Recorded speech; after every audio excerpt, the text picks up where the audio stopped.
देख रहे हैं ZTV न्यूज 24। तो चलते हैं ताजा खबरों की ओर। कुंदरकी विधानसभा से जनता ने उतारा अपना निर्दलीय उम्मीदवार। जनता ने उम्मीदवार को विधानसभा चुनाव जिताने की दावेदारी की।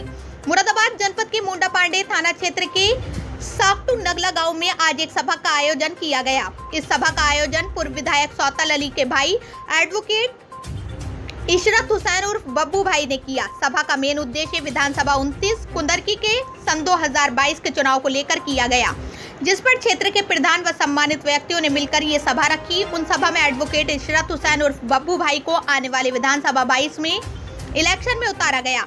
सभा को संबोधित करते हुए एडवोकेट इशरत हुसैन उर्फ बब्बू भाई का कहना है कि अगर जनता चाहेगी तो मैं आगामी विधानसभा के चुनाव में उतरूंगा और चुनाव लड़ूंगा। अगर जनता नहीं चाहेगी तो मैं चुनाव नहीं लड़ूंगा।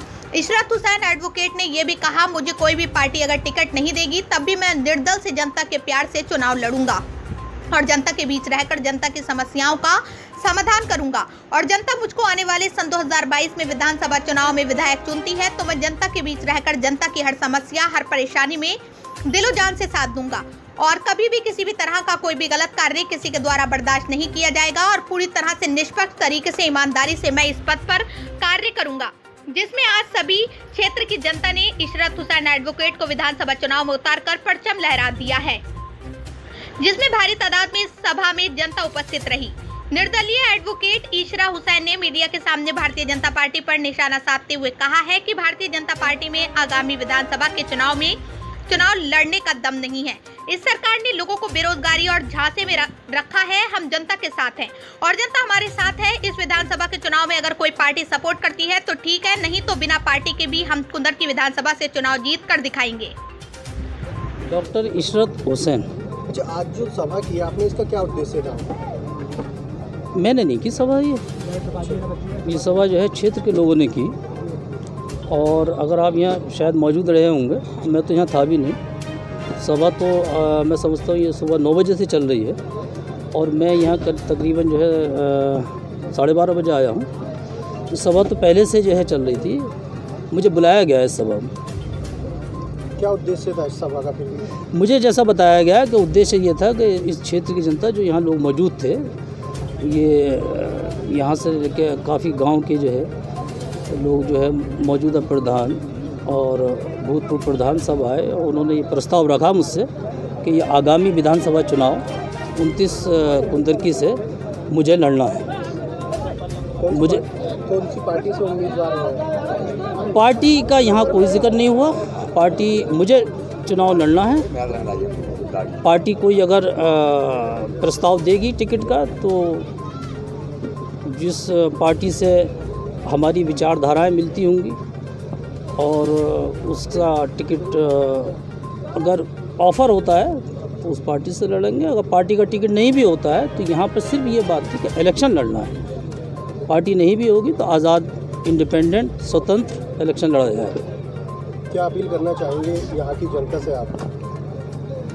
यहाँ की जनता से मैं अपील ये करना चाहूँगा कि इस राजनीति में, मौजूदा राजनीति में, मौजूदा जो परिस्थिति हैं उसमें राजनीति के बहुत सारे अर्थ माने बदल चुके हैं, जो पहले नहीं थे अब हो गए हैं। तो मैं कम से कम इस क्षेत्र की जनता से तो ये चाहूँगा कि राजनीति ही होनी चाहिए, उसके अर्थ माने बदलने चाहिए।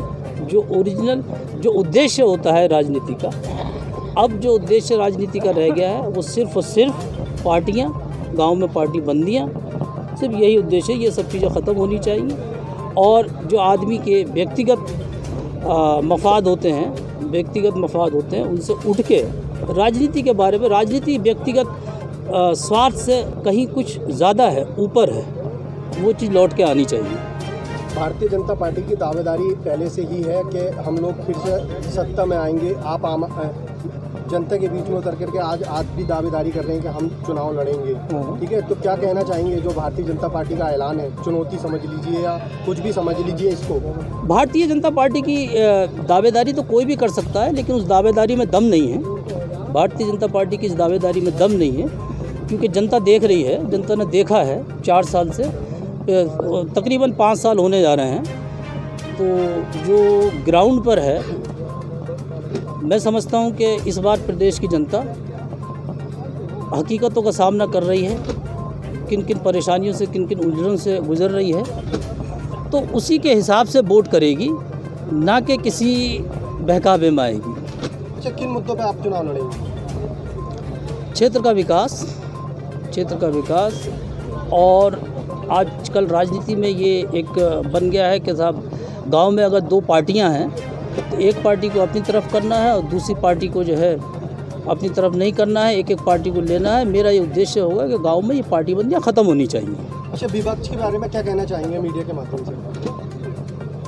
विपक्ष को एकजुट होने की ज़रूरत है, आवश्यक है, क्योंकि जिस तरह से सांप्रदायिकता अपना मुंह खोले हुए खड़ी है, भ्रष्टाचार चरम सीमा पर है और पब्लिक को जो है कुछ मुद्दों पे, कुछ ख़ास वर्गों को जिन मुसीबतों का, परेशानियों का सामना करना पड़ रहा है, आप अवगत होंगे बहुत अच्छी तरह से। हाथरस कांड हुआ और सब कांड हुए, तो उससे जो है विपक्ष को इन सब चीज़ों को देखते हुए एकजुट होना चाहिए और भारतीय जनता पार्टी को सत्ता से बाहर करना बहुत ज़रूरी हो गया है। भारतीय जनता पार्टी 5 साल हो चुके हैं, आप वकील हैं, आपको किस तरीके की नीतियां लगी भारतीय जनता पार्टी की तरफ से, और क्या कुछ भारतीय जनता पार्टी के उन नेताओं को कहना चाहेंगे जो लोग ये पहले से ही दावेदारी कर रहे हैं कि भारतीय जनता पार्टी 101% जीत हासिल करेगी? भारतीय जनता पार्टी की सरकार चल रही है, 5 साल से चल ही रही है। नीतियां तो कुछ है ही नहीं, नीतियां मैं क्या बताऊं आपको, कोई नीति नहीं है। और अब आपने क्योंकि एक प्रश्न कर दिया है कि मैं क्योंकि वकील हूं, तो ये बड़ा अच्छा प्रश्न कर दिया आपने इस माध्यम से। पिछले 35 साल से एक मांग चल रही है पश्चिमी उत्तर प्रदेश के वकीलों की कि हाई कोर्ट की एक बेंच जो है यहाँ पर होनी चाहिए। और जब सत्ता में इलेक्शन होता है तो भारतीय जनता पार्टी का ये सबसे प्रमुख वादा होता है वकीलों से। माननीय स्वर्गीय अटल बिहारी वाजपेयी जी ने आगरा में ये वादा किया था, ये वादा होता है कि इस बार हमारी सरकार आने दो, हम पश्चिमी उत्तर प्रदेश में हाई कोर्ट की बेंच बनाएंगे। आज तक नहीं हुआ और ना होने के आसार हैं। तो आपने क्योंकि ये वकील होने के नाते मुझसे ये सवाल कर लिया, ये बहुत अच्छा सवाल है और मुझे अगर ये मौका मिला तो मैं सबसे पहले वकीलों का नेतृत्व करते हुए ये बात उठाऊंगा कि पश्चिमी उत्तर प्रदेश में हाई